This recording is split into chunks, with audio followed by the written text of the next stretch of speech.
الحمد لله رب العالمين وبه نستعين والصلاة والسلام على رسوله الكريم أما بعد أعوذ بالله من الشيطان الرجيم بسم الله الرحمن الرحيم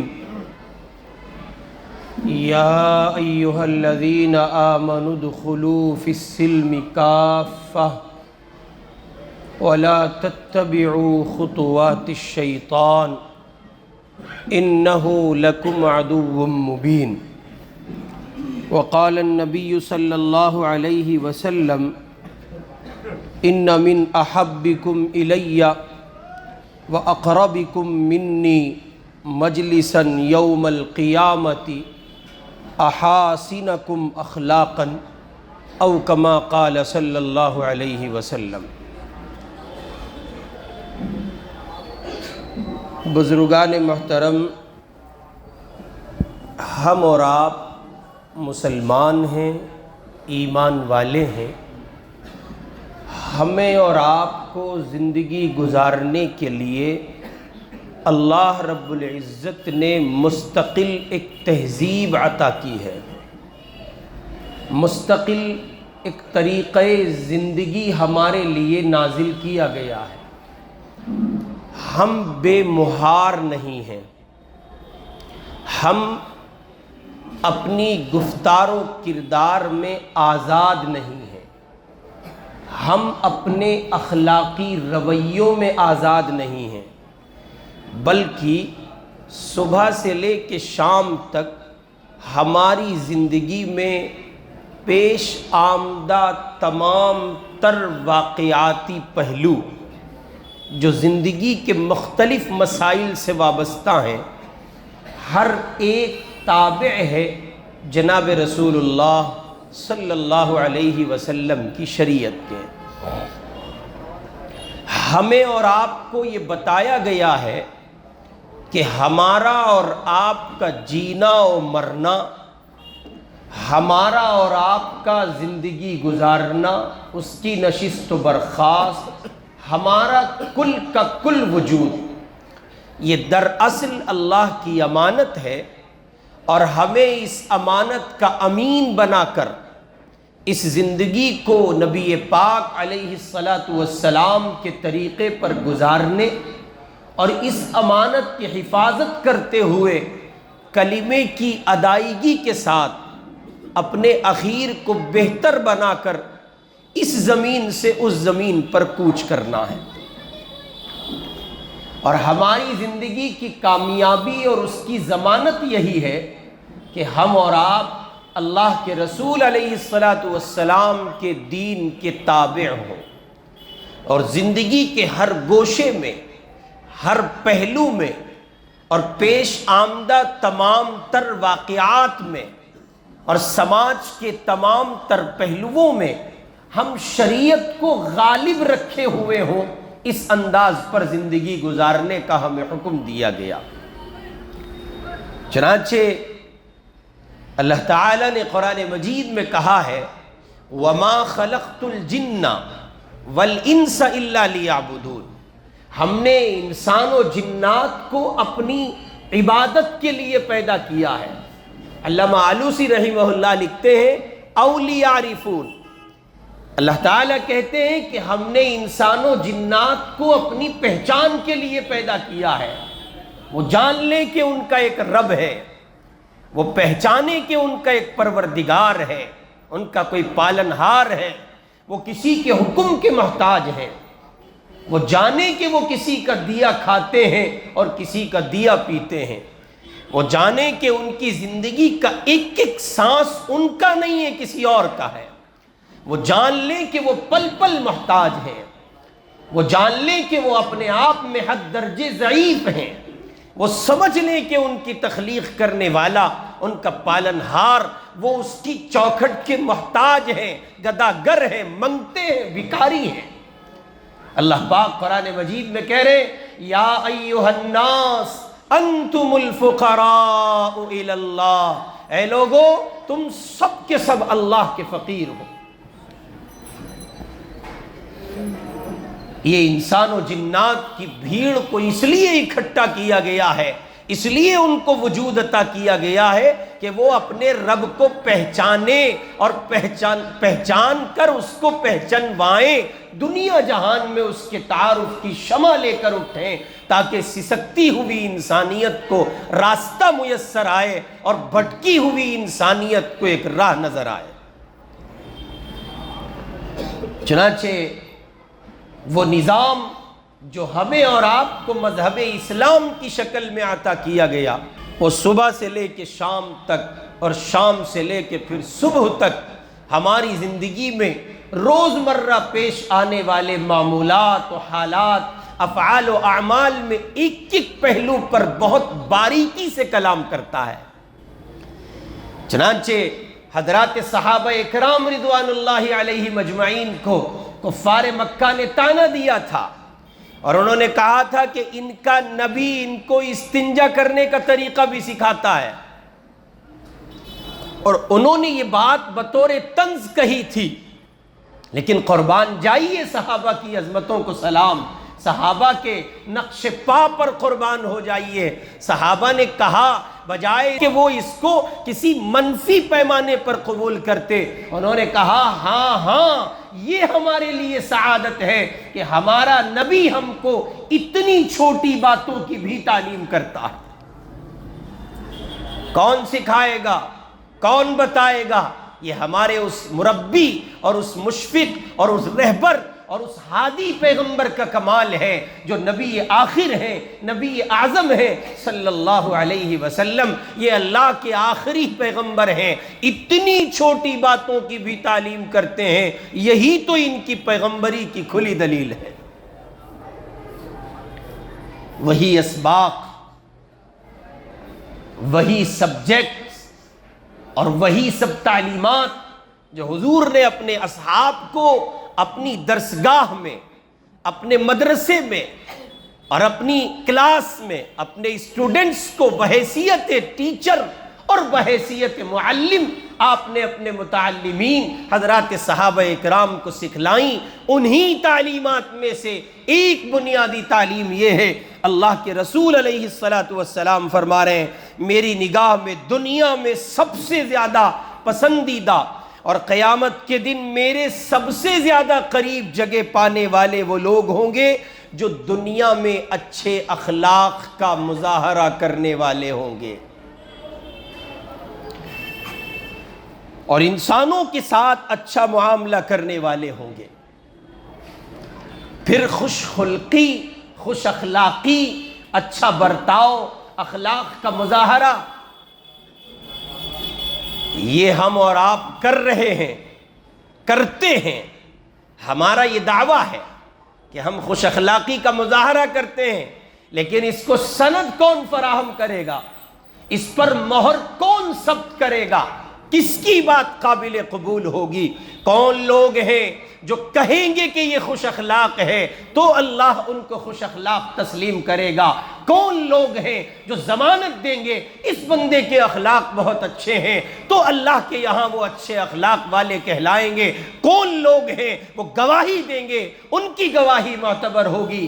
جی ہاں، وہ راہ چلتے ہوئے لوگ نہیں ہیں، وہ افراد نہیں ہیں جن سے آپ دن بھر میں منٹوں کے لیے ملتے ہیں یا چند گھنٹوں کے لیے ملتے ہیں، وہ آپ کے پرتکلف دوست نہیں ہیں، وہ افراد نہیں ہیں جن کے ساتھ آپ کسی پارٹی کو سیلیبریٹ کرتے ہوئے چند گھڑیاں گزار دیتے ہیں، وہ اللہ کے بندے نہیں ہیں جن سے آپ کا دنوں میں، مہینوں میں، سالوں میں سابقہ پڑتا ہے۔ نہیں، وہ اللہ کے بندے اور بندیاں ہیں جو آپ کے بارے میں گواہی دیں تو رب کے یہاں بھی معتبر ہو، جو گواہی دیں مصطفیٰ کے یہاں بھی معتبر ہو، قرآن و سنت میں اس کو قبول کیا جائے۔ وہ ہیں جو آپ کے ماتحت ہیں، آپ کے ملازم ہیں، آپ کے کارخانے میں کام کرنے والے آپ کے یہاں ملازم ہیں، یا وہ آپ کا ڈرائیور ہے، یا وہ آپ کا نوکر ہے، یا وہ آپ کے یہاں کارخانے میں ملازمت کرنے والا کوئی بندہ ہے، آپ کی بیوی ہے، آپ کے چھوٹے بھائی ہیں، آپ کی اپنی اولادیں ہیں، آپ کے یتیم بھانجے ہیں، آپ کی یتیم بھانجیاں ہیں، یتیم بھتیجے اور بھتیجیاں ہیں، آپ کی بیوہ بہن ہے، آپ کی مطلقہ بہن ہے، یہ افراد ہیں جو گواہی دیں گے اور کہیں گے یہ ہمارا ریلیٹیو اور یہ ہمارا رشتہ دار اچھے اخلاق کا مالک ہے۔ اب یہ پیمانہ ہے، اللہ قبول فرمائیں گے، یہاں سے سند ملے گی۔ امام صاحب سے چند منٹ کی ملاقات اور وہ بھی موٹے ہدیے کے ساتھ، امیر صاحب سے چند منٹ کی ملاقات وہ بھی موٹے ہدیے کے ساتھ، حضرت جی سے چند منٹ کی ملاقات وہ بھی بہت موٹے ہدیے دعوت کے ساتھ، سند نہیں دی جا سکتی۔ یہ تو بیوی طے کرے گی گھر میں حضرت کے اخلاق کیسے ہیں، بیٹے بتائیں گے، بیٹیاں بتائیں گی، بھانجے اور بھانجیاں بالخصوص جب یتیمی کی حالت میں ہوں وہ بتائیں گے، بہن جب بیوہ ہو گئی ہو، مطلقہ ہو گئی ہو، وہ بتائے گی بھائی کا کردار میرے ساتھ کیسا ہے۔ یوں چند منٹوں میں تو کوئی بھی کسی کے ساتھ اچھا ہو سکتا ہے۔ آئے، ملاقات کی، مصافحہ کیا، اور بس حضرت میں بہت زیادہ تو کچھ نہیں کر پاتا اور بس یہ کرتا ہوں یہ کرتا ہوں یہ کرتا ہوں، نہیں، یہ سب کی سندیں گھر سے ملیں گی۔ گھر کے لوگ اگر یہ کہہ دیں کہ آپ اچھے ہیں تو آپ اچھے ہیں۔ ہمارے حضرت حکیم الامت مولانا اشرف علی صاحب تھانوی رحمۃ اللہ علیہ کے حالات میں یہاں تک ملتا ہے کہ بعض علماء کو حضرت نے بیعت نہیں کیا اور فرمایا اپنے گھر سے یہ لکھوا کے لاؤ کہ تمہارے رویے، اخلاقی پہلو گھر والوں کے ساتھ اچھے ہیں، گھر والے گواہی دیں گے تو ہم بیعت کریں گے۔ ہمارے اور آپ کے معاشرے میں اس حوالے سے بہت پستی ہے اور حد درجے کمزوری پر ہیں ہم لوگ اس حوالے سے۔ چنانچہ معاشرے میں امت کمزوروں کے ساتھ جو رویے اپناتی ہے، میں اور آپ کمزوروں کے ساتھ جو اخلاقی پیمانہ رکھتے ہیں، ایسا لگتا ہے جیسے اخلاقی پیمانوں رویوں کے ہم نے درجات بنائے ہوئے ہیں۔ اگر کوئی برابر کا ہم پلہ آدمی ہے تو اس سے گفتگو کا انداز کچھ اور ہوگا، ہاتھ ملانے کا انداز کچھ اور ہوگا، اس سے بات کرنے والے الفاظ کچھ اور ہوں گے۔ اور ذرا اپر کلاس کا بندہ ہے، سیٹھ صاحب ہے، حاجی صاحب ہیں، بلڈر صاحب ہیں، یا بھائی ہیں، بھائی بڑے آدمی ہیں، ڈون قسم کے آدمی ہیں، وہاں سب جا کے جھکتے ہیں، دونوں ہاتھ سے مصافحہ ملاتے ہیں، سلام کرتے ہیں، عزتیں دیتے ہیں، اور صاحب ان کو بغیر کچھ کیے ہوئے اپنی الفاظ کے ساتھ، زبانی جمع خرچ کے ساتھ تمغے عطا کرتے ہیں۔ آپ کے اخلاق، آپ کے کردار کیا کہنے، سبحان اللہ، وہ پک رہا ہے، تپ رہا ہے، چاہتا نہیں ہے میری تعریف کرے، لیکن خود غرضوں کی بھیڑ جمع ہے حضرت، اپنی مطلب براری کے لیے اس کو جنت پہنچانے میں لگے ہیں۔ یہ ہو رہا ہے ہمارے یہاں۔ اور جب ان سے ملتا ہے کوئی بیچارہ مزدور، کمزور، بے بس، لاچار، تو یہ اسے ہاتھ پکڑائیں گے، ایک ہاتھ سے مصافحہ کریں گے، دے دیا گیا بابو جی کا لاٹھی، اور اس کے ہاتھ میں خیریت سے ہے بھائی، ٹھیک ہے تو اچھا ہے، اور کیا چل رہا ہے، تیری بہو بھاگ گئی ہے، کیا کہہ رہے ہیں آپ؟ ارے نہیں، میرا مطلب یہ تھا گھر چلی گئی ہیں۔ آپ کہہ کیا رہے ہیں؟ آپ نے کس لفظ کا استعمال کیا ہے؟ آپ سمجھتے ہیں جب یہ لفظ ایک عورت کے ساتھ لگ جائے تو وہ کس معنی میں استعمال ہوتا ہے؟ اس کا مطلب یہ ہے کہ آپ اس غریب کے ساتھ مذاق کر رہے ہیں، اس اللہ کے بندے کی آپ کے یہاں کوئی حیثیت نہیں ہے۔ اس لیے میرے بھائی، ہر ایک کے ساتھ اخلاقی پیمانہ اور رویہ یکساں رکھیے۔ غریب کو عزت دیجئے، کمزور کو عزت دیجئے، اس کی مالی تنگی کی وجہ سے اس کو نظر انداز نہ کیجئے۔ 100% ممکن ہے یہ بات کہ آپ کل اس کی جگہ کھڑے ہوں۔ چنانچہ رسول پاک صلی اللہ علیہ وسلم نے اس حوالے سے عملاً اقدام فرمائے اور عملی نمونے پیش کیے۔ حضور کے صحابی ہیں حضرت انس رضی اللہ تعالی عنہ، وہ کہتے ہیں کہ اللہ کے رسول علیہ الصلاۃ والسلام کی خدمت میں برابر 10 سال رہا۔ کتنے سال؟ بول کے بتائیں، کتنے سال؟ 10 سال تک حضور کی خدمت کی۔ اور یہ 10 سال جو عمر کا زمانہ تھا ان کی، وہ زمانہ بچپن کا تھا، بڑے ہو کر نہیں۔ کون سا زمانہ ہے؟ بچپن کے زمانے میں۔ حضرت انس فرماتے ہیں نبی پاک مکہ مکرمہ سے ہجرت فرما کر مدینہ پاک تشریف لائے تو آپ کے ساتھ کوئی خادم نہ تھا۔ ابو طلحہ نے میرا ہاتھ پکڑا اور مجھے لے کر چلے، یہاں تک کہ نبی پاک صلی اللہ علیہ وسلم کی خدمت میں حاضر ہوئے اور عرض کیا اللہ کے رسول، میرے ساتھ انس ہے، یہ بہت عقل مند اور ہوشیار نوجوان ہے۔ یہ کس نے کہا؟ حضرت ابو طلحہ نے کہا۔ کس کے سامنے کہا؟ رسول اللہ کے سامنے کہا۔ لوگ بچوں کی پیدائش پر نام پوچھتے ہیں، اجی نام بتا دو۔ اب جب ان کو صحابہ اور صحابیات کے نام بتائے جاتے ہیں، وہ کہتے ہیں کچھ نیا بتا دو۔ دیکھو ابو طلحہ نے کہا ہے یہ انس ہے، عقل مند ہے، ہوشیار ہے، اور حضور نے ان کو قبول کر لیا ہے۔ اب انس کی نسبت پر جتنے انس قیامت تک آئیں گے سب میں یہ وصف پایا جائے گا، مگر شرط یہ کہ نسبت اسی انس کی ہو جو حضور کے خادم تھے۔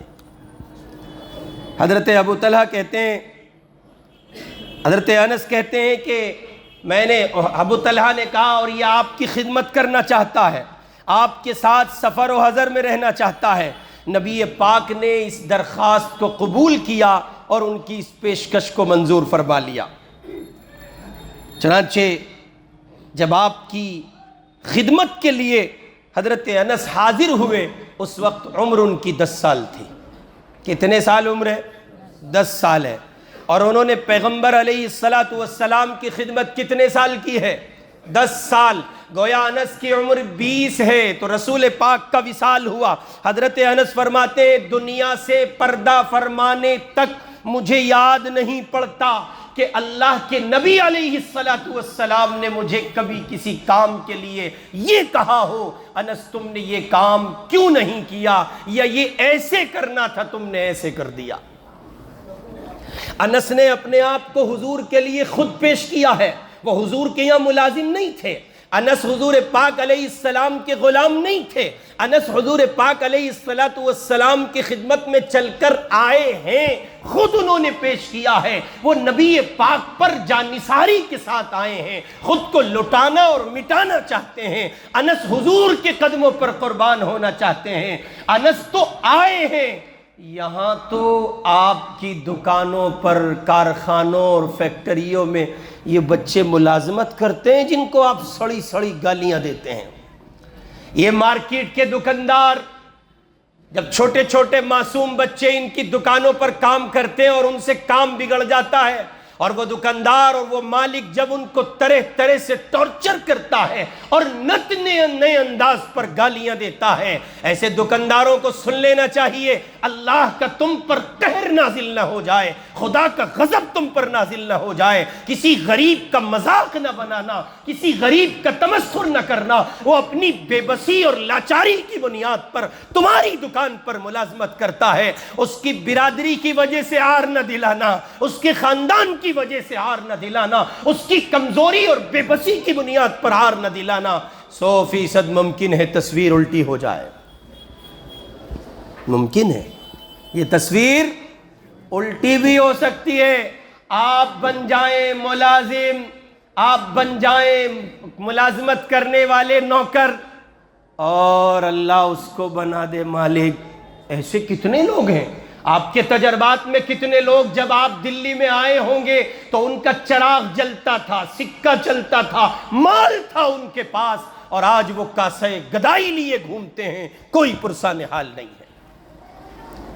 اس لیے بالخصوص اپنے کمزوروں کے ساتھ حسن سلوک کا مظاہرہ کیجئے۔ اور دکاندار بیٹھے ہیں آپ کی خدمت میں عرض کر رہا ہوں، اپنی دکانوں پر ملازمت کرنے والے بچوں کے ساتھ عزت سے پیش آئیے، عزت سے بولیے، اچھے الفاظ کا استعمال کیجئے، اسے اپنی اولاد کی جگہ سمجھیے، اس کے ساتھ ترش روئی اور تلخ کلامی کا مظاہرہ مت کیجئے۔ یہ اللہ کی غضب کو دعوت دینے والا عمل ہے۔ آپ کہتے ہیں کہ مستقل زکوٰۃ دیتا ہوں، آپ کہتے ہیں نمازیں پڑھتا ہوں، روزہ رکھتا ہوں، زکوٰۃ دیتا ہوں، حج کرتا ہوں، غریبوں میں خیرات تقسیم کرتا ہوں، لیکن کاروبار ڈاؤن ہو رہا ہے، مستقل ذلت میں اور پستی میں گرا چلا جاتا ہوں۔ آپ نے غور نہیں کیا، آپ کی دکان پر اور آپ کے کارخانے میں رہنے والا وہ بے بس ملازم جس کے گھر میں کھانا نہیں بنا ہے، وہ زبان سے تو کچھ نہیں کہتا، آپ مرغن کھاتے ہیں، وہ آپ کو حسرت بھری نگاہوں سے تکتا رہتا ہے، آسمان کی طرف نگاہ اٹھاتا ہے، میرا کیا قصور ہے، مجھے کیوں غریب بنایا ہے؟ خدا کی رحمت جوش میں آتی ہے، فیصلہ کر دیا جاتا ہے اس دکان پر میرے بندے کی ذلت ہوتی ہے، یہاں برکت کا سوال ہی نہیں اٹھتا۔ بلا وجہ دھکے کھاتے پھرتے ہیں، حضرت کوئی تعویذ دے دو، حضرت کوئی نقش دے دو، حضرت ارے اپنے ملازمین کے ساتھ اچھا سلوک کرو، اپنے ملازمین کو سمجھو، ان کو گالیاں نہ دو، ان کو تانے نہ دو، ان کا تمسخر نہ کرو، مذاق نہ بناؤ، نام نہ نکالو، ان کا نام نکالتے ہیں۔ اور مالداروں سنو، کارخانداروں سنو، بربادی ہوگی تمہارے ہاتھوں اور مقدر میں ذلت اور ہلاکت ہوگی اگر تم امت کے اس کمزور طبقے کا مذاق بناؤ گے۔ ایسے ہی یہ گاڑیوں میں چلنے والے رکشہ پولر ذرا گاڑی سے قریب سے گزر گیا، اس کی گاڑی ٹچ ہو گئی تو کھڑکی کھولی، باہر نکلا اور نہ یہ دیکھا کہ اس کے باپ کی عمر کا ہے، دھڑ سے تماچا جڑ دیا۔ اس ظالم پر خدا کا قہر نازل ہو جائے گا، اسے سوچنا چاہیے اللہ کے کس بندے پر ہاتھ اٹھا رہا ہے۔ مزدور کے لیے حضور نے کہا الکاسب حبیب اللہ۔ ایک صحابی حضور کی خدمت میں آئے، ایسے انہوں نے اللہ کے نبی سے مصافحہ کیا، ان کے ہاتھوں میں گٹے پڑے ہوئے تھے، گٹے، سخت ہاتھ تھے۔ اللہ کے رسول نے فرمایا بڑے سخت ہاتھ ہیں، کیا کرتے ہو؟ فرمایا اللہ کے رسول مزدوری کرتا ہوں، پتھر توڑتا ہوں۔ قربان جائیے رحمت والی سرکار پر۔ حضور نے فرمایا چھوٹا سمجھتے ہو خود کو؟ نہیں نہیں نہیں، تم بہت بڑے آدمی ہو۔ الکاسب حبیب اللہ، مزدوری کرنے والا اللہ کا دوست ہوتا ہے۔ اپنے مال کے ذوم میں اتنے آگے نہ بڑھیے کہ امت کا غریب طبقہ، امت کا کمزور طبقہ بے معنی ہو کر آپ کی خدمت میں اور آپ کے مزاج اور آپ کے دماغ کی دنیا میں رہ جائے۔ اس بات کو سمجھیے کہ آپ کے یہاں کام کرنے والے جو لوگ ہیں ان کے ساتھ آپ حسن اخلاق سے پیش آئیں، اور یاد رکھیے اگر آپ بد اخلاقی کرتے ہیں تو اندر تکبر ہے، تکبر۔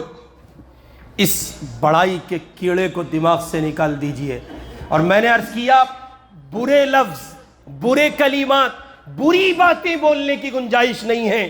پھر کیا ہوگا ان کارخانداروں کا، ان دکانداروں کا جو اپنے ملازمین پر ہاتھ اٹھا دیتے ہیں۔ یاد رکھنا اگر تم نے کسی ملازم پر ہاتھ اٹھا دیا ہے اور تم نے اس کو بیجا سزا دے دی ہے تو پھر وہ دور ضرور آئے گا، تمہاری اولاد کسی دکان پر ملازم ہوگی اور اس کے ساتھ یہ معاملہ اللہ کی طرف سے اسی طرح پیش آئے گا جس طرح تم دوسرے کے بچے کا مذاق بنا رہے تھے۔ اس لیے سمجھیں، حسن سلوک کا مظاہرہ کریں، ان کے ساتھ بد کلامی نہ کریں، اور انہی لوگوں میں شریک حیات بھی آتی ہے، بیوی بھی آتی ہے۔ یہ مستقل ایک مفصل عنوان ہے۔ میں آج اصل تاخیر سے اس لیے آیا، رات بھر میری طبیعت ٹھیک نہیں تھی، ابھی بھی بہت شدت کا درد ہے۔ آپ سے دعا کی درخواست، میں پہلی بار درد میں رویا ہوں رات، مجھے کبھی ایسا نہیں ہوا، بہت شدت کا درد ہے۔ آپ سے درخواست ہے دعا فرمائیں۔ لیکن چونکہ بہت سارے احباب بہت ساری جگہوں سے آتے ہیں، ان کی ایک تمنا ہوتی ہے کہ جمعہ کی گفتگو سنیں گے، اس لیے میں حاضر ہو گیا، ورنہ آج ہمت بالکل نہیں تھی۔ غرض یہ کہ یہ پہلو اس عنوان کے تحت میں نے آپ کی خدمت میں رکھا ہے، امت کے کمزوروں کے ساتھ، ملازمین کے ساتھ، اور یتیم بھانجے، بھتیجے اور بھانجیاں اور بھتیجیاں، اور اسی کے ساتھ ساتھ آپ کے یہاں آپ کی شریک حیات، چھوٹے بھائی اور بہت سے غریب طبقے کے لوگ ہو سکتے ہیں۔ حسن سلوک کیجئے، عزت سے پیش آئیے، مہذب الفاظ استعمال کیجئے، ان کی توہین نہ کیجئے۔ جب کسی غریب کی توہین زمین پر ہوتی ہے اللہ کا قہر نازل ہوتا ہے، عمومی گرفت آتی ہے، اللہ کی پکڑ آتی ہے۔ اللہ میری آپ کی سب کی حفاظت فرمائے، اس گناہ سے بچنے کی ہمیں توفیق عطا فرمائے۔ وآخر دعوانا ان الحمد للہ رب العالمین۔